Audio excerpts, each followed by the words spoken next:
কোটা সংস্কারের দাবিতে আন্দোলনে অংশ নেওয়া শিক্ষার্থীদের উপর হামলা ও মৃত্যুর ঘটনায় উত্তাল সারা দেশ।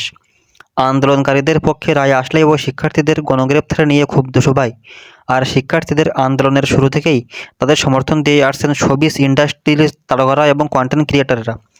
একই সঙ্গে শিক্ষার্থীদের সঙ্গে সহানুভূতি প্রকাশ করেছেন ক্রীড়াঙ্গনের অনেক তারকা। তবে এক্ষেত্রে শুরু থেকেই নীরব রয়েছেন বিশ্বসেরা অলরাউন্ডার ও মাগুরা ১ আসনের সংসদ সদস্য সাকিব আল হাসান। দেশ বিদেশে অসংখ্য ভক্ত ও শুভাকাঙ্ক্ষী থাকা এ তারকা নীরব ভূমিকা পালন করাই ক্ষুব্ধতার সমর্থকরা। এরই মধ্যে ইনস্টাগ্রামে সাকিবের স্ত্রী শিশির তাদের ঘুরে বেড়ানোর ছবি শেয়ার করেছেন, যেখানে সাকিবকে খোশ মেজাজে দেখা গেছে। সাকিবের সেই ছবি ফেসবুকে শেয়ার করেছেন জনপ্রিয় কন্টেন্ট ক্রিয়েটার ও ইউটিউবার সালমান মুক্তাদির। ছবিটি পোস্ট করে ক্যাপশনে লিখেছেন, জেনে ভালো লাগলো, এটা কি প্রাণী। এছাড়া ওই পোস্টে মন্তব্যে ঘরে আরও তিনি লিখেছেন, আমাদের সন্তানদের মাথায় যখন গুলি লাগে আমরা সবাই সন্তানদের রক্ষার জন্য লড়াই করেছি।